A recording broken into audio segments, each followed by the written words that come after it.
Ngiyanibingelela bazalwane egameni likaJesu. Namhlanje ngizothanda ukuthi ngikhulume enye yezinto ebalulekile efanele sikhulume ngayo, ngoba kuyiqiniso ukuthi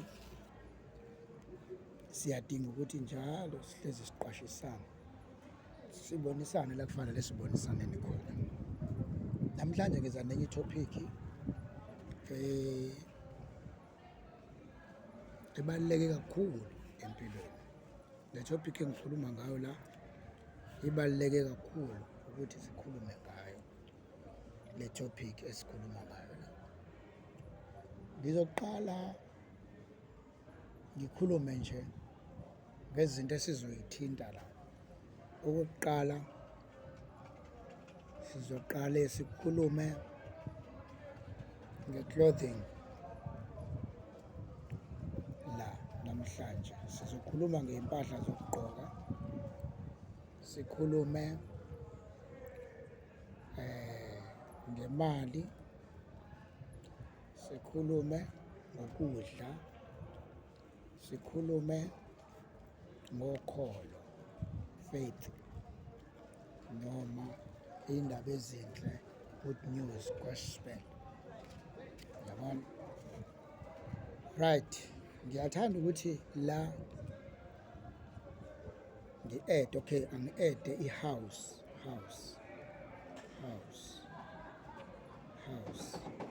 Right, i-house ingeyesihlanu. Right, so lezi zinto engicela ukukhuluma ngazo la namhlanje, izinto ey'balulekile kufanelekile siziveze ukuthi empilweni siyamdinga umuntu aziqaphele lezi zinto njengoba ephila emhlabeni, ngoba cishe impilo yomuntu isarawundwe yilezi zinto. Empilweni yakhe umuntu ukuze akhone ukumuva phambili uyayidinga imali, uyakudinga iy'ngubo zokugqoka, uyayidinga indlu, uyakudinga ukudla, uyayidinga i-faith. Right, alright. Ngithanda ukuthi ngiqale kulokhu engithe ngizoqala ngakho, ama-clothings. Ngenkathi umama ekhaya ezala ingane, kuyenzeka athole ingane umama, mhlawumbe kutholakala ukuthi ubaba akasebenzi, bese kumphoqa umama ukuthi akahambe eyonana iy'mpahla emzini yabantu.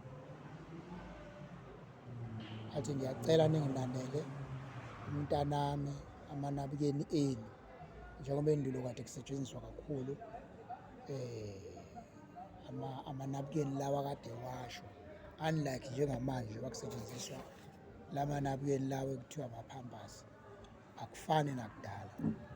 Alright, so amanabukeni isikhathi esiningi bebewaboleka abantu, athi umuntu mina khona awami lapha ekhaya wengane kade ngiwasebenzisa, ningawathatha niwasebenzise. Bekuba yinto nje engenayo inkinga leyo ukuthi ingenzeka. Kube ukuthi umuntu mhlambe uma nibona ukuthi ekhaya akekho umuntu o-afodayo ukuthi athengele iy'ngane iy'mpahla, bese kufika isigaba sokuthi fanele nize niyocela kulaba ekuthiwa ama-NPO ukuthi baniphe iy'mpahla. Yes, baniphe, kuyinto enhle leyo esuke idingeka ukuthi yenzeke, baninikeze lezo y'mpahla ikwazi ukuyigqoka.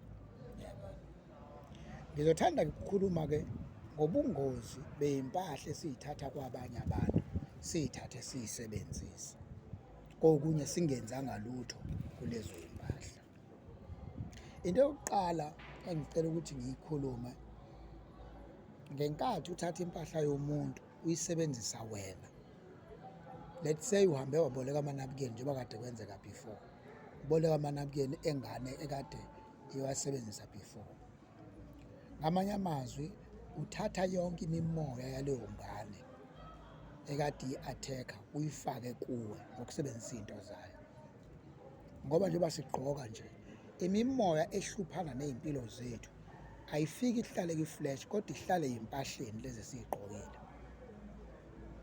Yabona? So ngamanye amazwi iy'mpahla esiy'gqokayo ziyithina. Yonke into engiyisebenzisayo engiyigqokayo iy'mina.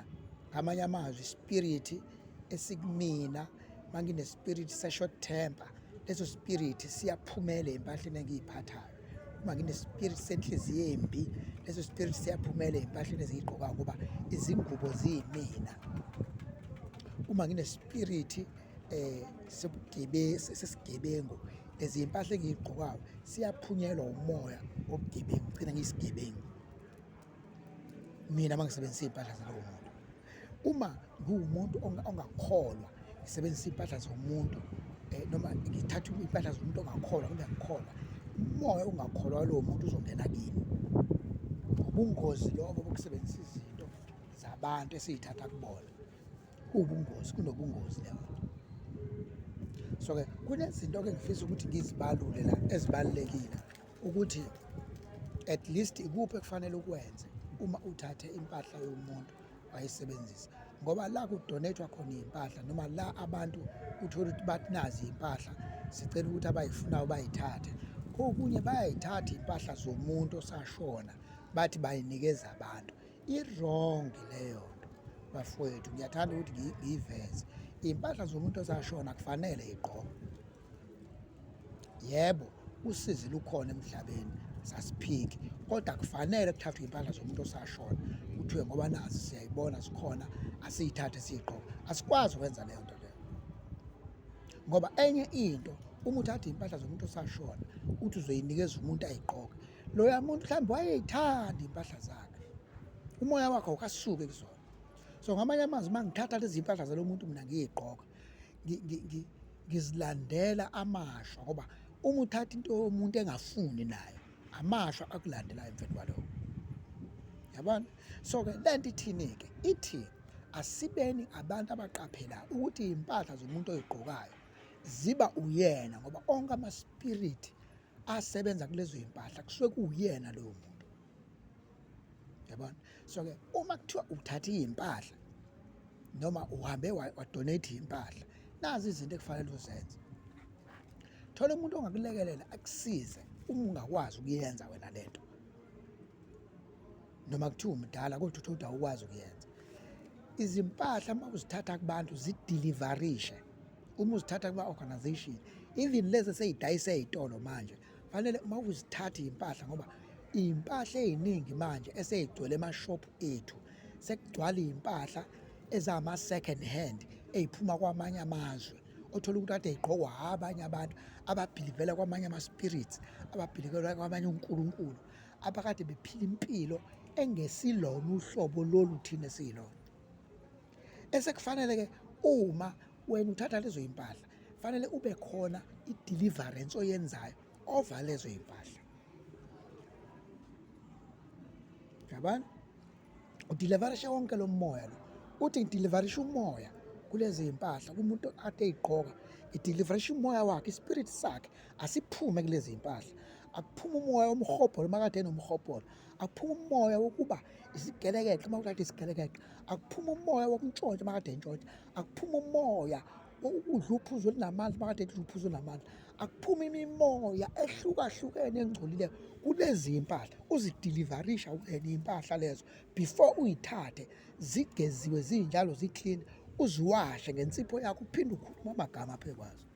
Uthi namhlanje ngiyayikhipha kusibanibani, ngiyayisusa esandleni sakhe, ngiyayisusa emimoyeni akade isebenza naye, imsebenzisana naye. Ngithi njengamanje zizo-ownwa yimina, imina umnikazi wazo, ngizigcoba igama lami lezi mpahla, sekwezami. Yilezi zinto ekufanele uzishoke. Phekwe impahla uma ukuthi uyabona ukuthi awunayo imali yokuthi uthenge iy'mpahla, uyaphoqeleka ukuthi usebenzise ama-second hand ey'mpahla, uzidilivarishe, right? Okuyingozi kakhulu yilokhu kokuthi ingane isencane iqalwe ngama-second hand ey'mpahla, ngoba leyo ngane ikhula icindezelwa imimoya yabanye abantu. Ngisho impilo yayo sekufanele iqale isebenze, ifanele iqale idilivarishwe le moya yalezi iy'mpahla zalaba bantu ebey'sebenzisa, ngoba ngesikhathi uthatha iy'mpahla zomunye umuntu kusuke kuyi-risk le osuke uyenza, kusuke kuyi-risk. Ekufanele sikwenze ukuthi yonke into esiyisebenzisayo manje fanele siyidilivarishe before siyisebenzise. Even ukudla esikudlayo ema sikuthenga emashop kufanele sikudeliverishe ngoba izandla ebeyikwenza aziyona thina lento esiyiyona. Abantu abade benza lezi kudla abanye nje banenhliziyo ezimbi, abanye banemimoya abayisebenzisayo, abanye emashophu bashumisa iy'lwane ey'thile ukuze ukudla kwabo kuhambe, abanye bachela ngey'ntelezi ey'thile emashophu abo, abanye iy'tolo zabo igadwe yiy'poki. Manje ngesikhathi uthenga impahla yalokho sitolo leso fanele uthathe leyo mpahla deliverishe iy'poki lezi ey'gade iy'mpahla lapha esitolo. Omunye uthenga kuyena nje uthole ukuthi uthwele. Fanele uma uthenga impahla wena kuleso sitolo ngoba wazi uzideliverishe. Yilo lonke usizi lolu esihamba thina abantu abamnyama singalwazi sibhekana nalo usuku nosuku. Fanele sisuse lolu sizi ey'mpilweni zethu. Right, ngikhulumile la ngokudla. Okay, ngifike ngakhuluma ngey'ngubo. Sengikhulumile ngokudla ukuthi nakho ukudla kubalulekile ukuthi uma ukuthenga esitolo udeliverishe. Ngisho umuntu ekuphekela masingena ema-restaurant umuntu mayithathe kubeka phambi kwakho udeliverishe ukudla, udeliverishe ama-spirit akade asebenzisana nawo yena, udeliverishe umoya wakhe akade ngesikhathi esebenza lokho kudla, udeliverishe umoya we-anger uma ukuthi ubuye wacanuka, ubuye wancapha, ubuye wenza zonke izinto. Mhlambe upheka lokhu kudla nje umuntu ongenazo izandla ey'clean vele, umuntu obekade ey'buyela ey'ndaweni zakhe izolo. Wena ngesikhathi uzodla lokhu kudla uwumuntu wenkonzo fanele ukudeliverishe ukudla ngoba uzokudla ukudla bese uyagula bese kuthiwa mhlambe khona isifo ositholile noma khona ini kanti isandla ebesipheka ukudla azange safanele ukuthi wena ungadla lokho kudla kwathiwa yileso sandla. Le ngiyayikhumbula ukuthi kwakhe kusekhaya usisi wami engangimelama epheka uphuthu ngesikhathi ethela amanzi ebhodweni. Kwakukhona u-anti udadewabo kababa wamkhuza usisi wami wathi musa ukuthela amanzi kanje ebhodweni ngoba thina sabazalwane, uma wathela kanje amanzi ebhodweni sizophathwa izisu ngoba wathele ngathi uyalwa, kodwa athele kahle amanzi. Kusho ukuthi ngisho upheka fanele ukulungela ukuthi uma ngipheka ngiphekela abazalwane ungenzi noma yini noma kanjani, inhliziyo yakho ingabi inhliziyo engekho kuleyo nto osuke uyenza. So-ke ngizama ukufakazela leyo nto ukuthi nangesikhathi umuntu uma epheka inhliziyo yakhe fanele ibe la ekuthenini ngiyapheka njengamanje, angathi epheke becabanga ezinye izinto. Futhi abanye abantu bane bekufunde lokhu ukuthi uma uyazazi ukuthi kade usey'ndaweni zakho ey'thandwa uwena ngayizolo, ungabaphekeli abazalwane ngoba abazalwane bayagula, baguliswa ilezi zinto lezi enithola ukuthi niyazenza la nisuke nikade nikhona, nibuye nizobaphekela ukudla. Ningakujwayeli lokho bazalwane, fanele nikufunde ukuthi uma umzalwane awuhambi ufuna ukuphekela abantu abakhonzayo ekubeni wazi ukuthi kade usey'ndaweni zakho. Mina ngingaluleka ngize kufike la ekuthenini uma isikhathi esiningi futhi uyazazi ukuthi ngoba ngokwesintu nangokwesiZulu kuye kuthiwe umuntu uma esey'nsukwini zakhe akafanele ukuphatha isitsha somuntu oyindoda kwakhe, akafanele. Kungafanele kupheke iy'ngane kunoma kupheke yena, yabona. So lento yiyo lento esishayayo thina emabandleni ukuthi sithi sesahlanzwa ngegazi. Lezi zinto ey'ncane esingayinaki izona ezisilimazayo.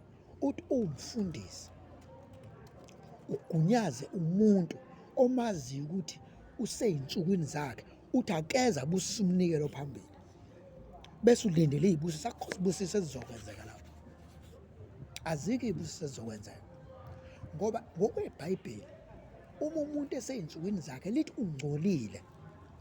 Ngamanye amazwi makangasondeli endaweni, ngisho endaweni le e-altar kaNkulunkulu akafanele ukusondela ngoba sekuyisisuku zakhe zokuthi ungcolile.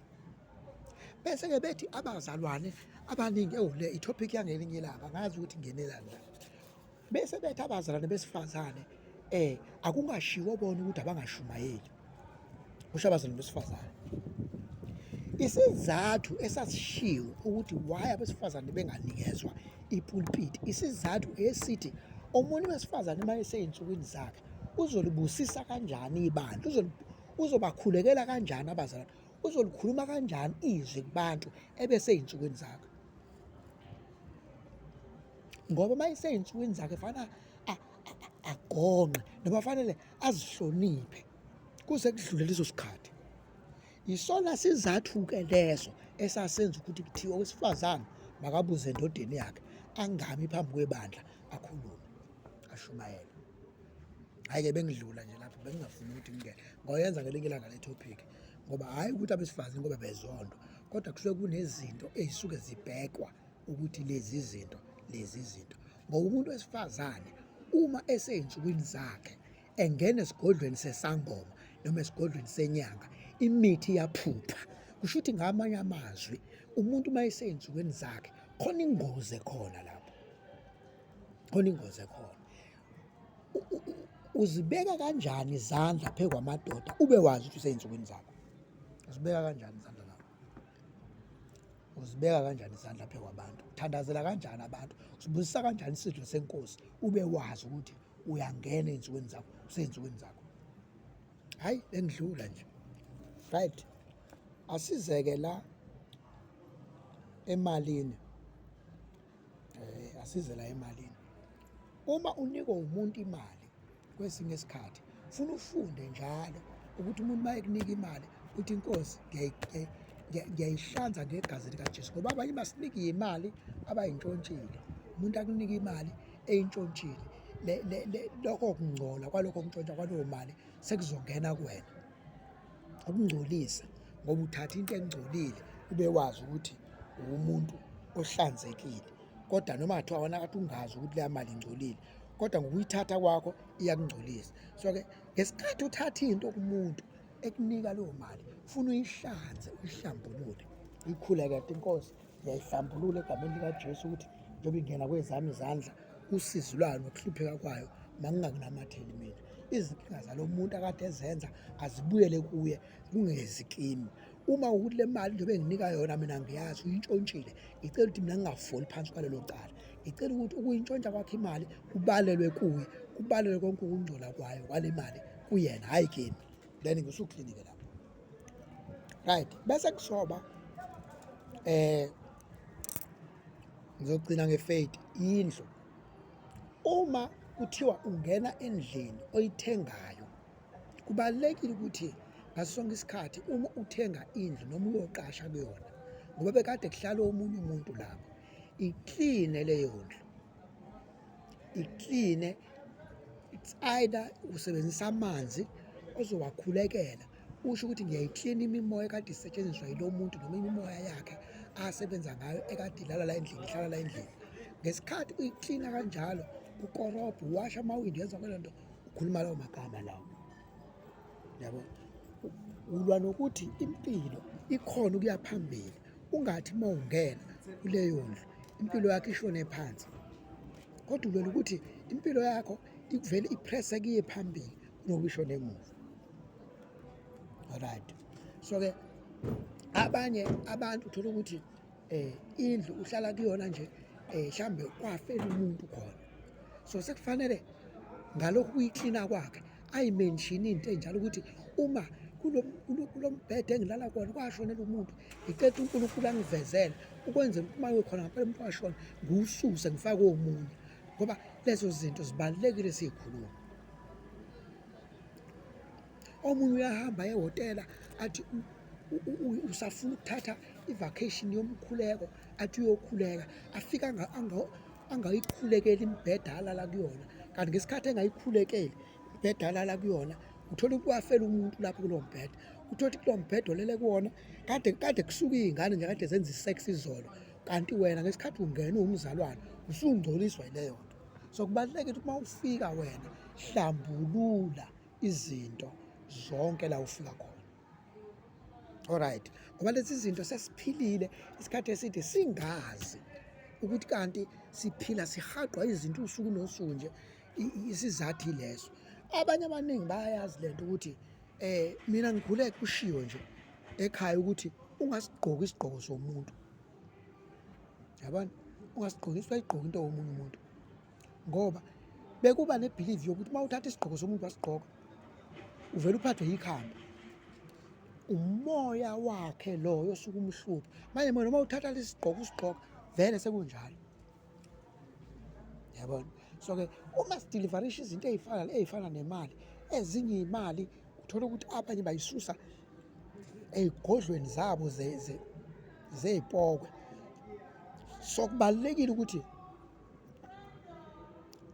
masithatha imali siyisebenzise siyideliverishe, ngoba omunye umuntu uyakunika imali kanti ukunika imali ayiqale wayibeka ey'godlweni zakhe. So uma eyiletha kuwe uyiletha ukuba izofaka usizi, so ithandazele imali, khulekela izinto, uyikhulekela, udeliverishe ngoba uwumuntu wena ekufanele ngasonke isikhathi uhlezi uvigilant. Bese-ke kuzoba yini-ke besikade sixoxa ngendlu lapho sagcina sifika la sifika khona. Ngiyathanda ngiphethe ngayo ngoba ngine sengifaka imali. So indlu-ke ilokho okubaluleke ngayo ukuthi kufanele siyideliverishe ukwenzela ukuthi ungathi ulele endlini uyithole ukuthi uqinwa izinto ongazazi. So it's very important ukuthi endlini uyathandaza, uyayi-anointa uma kufanele uyi-anointe, ukuthi uyayi-anointa ngogcobo lukaJesu ukuthi yonke indlu makubuse amandla kaJesu la endlini njengoba ngingena ngihlala. So uNkulunkulu uzokwenzela umusa-ke uhlale ngokuthula. Bese-ke kuzoba ilento le yokugcina okuthiwa i-gospel noma i-item ekuthiwa i-gospel. Lena-ke bazalwane inzima kakhulu ngoba ngizolanda emuva mina ukuthi la eMzansi noma la e-Afrika simukele i-gospel siyithatha kubantu abangezona izitshe ey'hlambulukile. Sathatha i-gospel, into esingayazi, sathi sifuna ukuthi siyisebenzise. Yasicaka endleleni, yasibhakaza, salala ngemhlane, kwawuba ubhuqubhuqu kwangavukeka. Ngifisa ukuthi la ngiveze izinto ezibalulekile nekumele sikhulume ngazo, ukuthi i-gospel, one, akufanele ishunyayelwe umuntu oyisigebengu. Two, ayifanele ishunyayelwe umuntu ongahlambulukile, ongekho clean. Three, akufanele i-gospel uyishumayele une-agenda yakho yokuthi ufuna ukutsotsa abantu. Five, akufanele i-gospel uyishumayele for your own benefits, like ufuna udumo ngayo, ufuna i-gain zeyimali, ufuna i-fame, ufuna ukuba uthengelwe imoto noma ufuna izinto lezi ey'funekayo. Akufanele i-gospel uyishumayele mawenza lokho. Akufanele. Futhi nawe before umukele ivangeli kumuntu sekufuna umbuze manje imibuzo ejulile umuntu uthi sengihlabile izwi kodwa sengifisa ukuzwa kuwena ukuthi njengoba ushumayela ivangeli uhlanzeke ngempela yini noma uyadlala. Yabona? Ngoba lento le iyona esisilimazela impilo zethu, eyenza ukuthi siphile impilo ehlala ibuyihlehlele emuva, ihlala ibuyihlehlele emuva ngoba siphethe into esingayazi, esingabanga nama-questions nayo, esingakwazanga ukuyinika ithuba eligcwele ukuthi lento kwenzekani ngayo. Le gospel lesiyimukelile, angisho ukuthi wrong, i-right, kodwa siyimukele esandleni esi-wrong. That is why uma umukela into esandleni somuntu o-wrong, ngisho ngathiwa ibihlambuluke kangakanani, iyangcola leyo nto ngoba inespiriti sakhe. Yonke into ephethwe ilowo muntu lowo inespiriti salowo muntu osuke eyiphethe. That is why abantu abashumayela kulesi sikhathi uma beshumayela insindiso kuhle siyakuncoma, kodwa insindiso eshukelwa kulesi sikhathi ilimele ngoba yathathwa ezandleni ezabantu abarongi. Yathathwa abantu abarongi. Abafike laba abantu bezoshumayela insindiso, bayishumayela kodwa bezontshontsha izwe. Bayishumayela bafike barepha abantu la. Bayishumayela bafike badimanda ngenkani izinto, benza izinto ngenkani. Kusho ukuthi ngamanye amazwi babe ngazithi zoshumayela, inhloso yabo bona babesebenzisa iblanda eyi-gospel ukuze bafeze iy'nhloso zabo. Sayithatha-ke leyo gospel angeke isisebenzele bazalwane up until izinto ifike kuwena ukuthi Nkosi ngisize ngingahambi ngalesi gospel elimeleyo, ngivula amehlo ngikwazi ukubona ngokujulileyo. Yabona? So yiyo-ke lento ehluphayo namanje emabandleni, othola ukuthi umuntu oshumayelayo ome phambili akakulungele ukuthi angama ashumayela, kodwa aqhubeke ashumayela. Lenze njani-ke ibandla? Ibhibhidla amagwebu. No prosperity, uze ufojwe no prosperity, uyolandwa ngenkani emadodeni athile, kuthiwe sifuna uprosperity la, sifuna ukuyosebenzisa ebandleni. Ngenxa yalo igospel iyafika nabantu abarongi. Abanye ngiyazi banga-interpreta wrong bethi kusho ukuthi mina ngigxeka ivangeli likaJesu. Angigxeki ivangeli likaJesu mina, ngigxeka mina abantu abaletha ivangeli likaJesu ukuthi baliletha kodwa bona bengekho right ukuthi fanele balethe ivangeli likaJesu. Uma isitsha singcolile ngisho ukudla kunga-fresh but kuvele kunuka ngenxa yokuthi ufake esitsheni esinjani? Esingcolile. Asikwazi bazalwane ukuphaka ukudla okufresh esitsheni esingcolileyo. Asikwazi. Ngoba noma sikudla lokho kudla kuzosigulisa ngenxa yokuthi kunalo yagcobo wama-remainder ukudla okudala okungasusiwe. Leli ivangeli esiliphethe-ke linjalo-ke. Linjalo. Linjalo. Ukube kuyenzeka e-Afrika abazalwane noma abantu base-Afrika ngabe bayakwazi ukuthi bahlale phansi bafuna indlela yokukhonza bona ngokwabo uJesu, ukuthi bafuna ukumkhonza kanjani, hhayi ngale system leyabelungu abafika nayo la. Ngoba le system abafika nayo bafika nevangeli elikhubazekile, bafika balifaka kubantu. Kumanje njengoba sikhuluma ngike ngakhuluma kwezinye iy'ntshumayelo, ngakhuluma mina ngathi ngike ngathi ngikwelinye ibandla bengikamashu ebandleni ngisenkonzweni. Wafika omunye umfana womlungu lapha othi nawe usashada. Ngoba iyahlupha nalento yokuthi uma usushadile ucabanga ukuthi ubaba, iyahlupha. Ububaba busemqondweni nasezenzweni zakho. Awukwazi ukutshela abantu ubaba ngoba lapho usuney'ngane.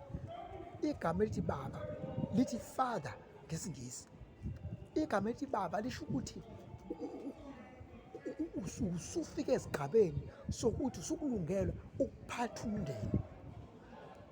Mlalele ukuthi lo mfana lo owayekhuluma la, umfana nje omncane womlungu owathi kodwa useshadile.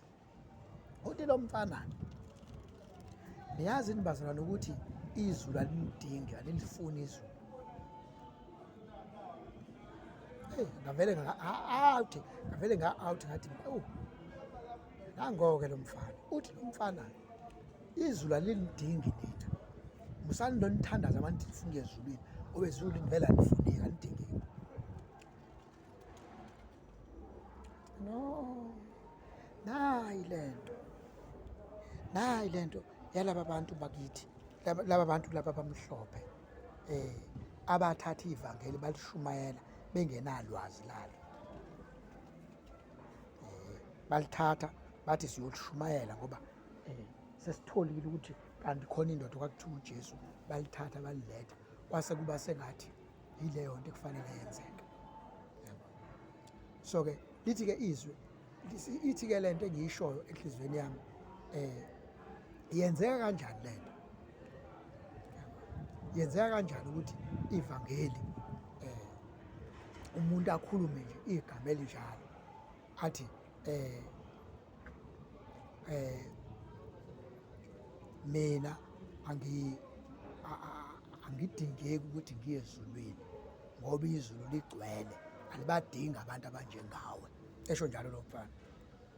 Yangiphatha kabi le nto kanti umfana lona ukhuluma into embi, ukhuluma kabi.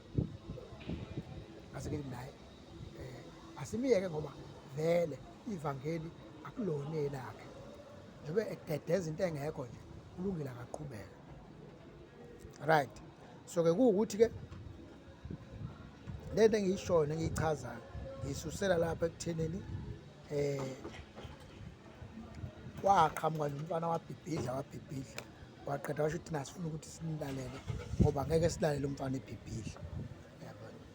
So-ke yileyo nto engizama ukuyichaza nokuyiveza ukuthi baningi abantu abaphethe into abangayazi ukuthi babeyithathelani, babehloseni ngayo. So yilokho ebengifisa ukusho. Ngiyabonga kakhulu. Ziningi izinto esengikhulumile ngazo la, ngazembula ngayiveza, ngaba sobala. Ngiyabonga.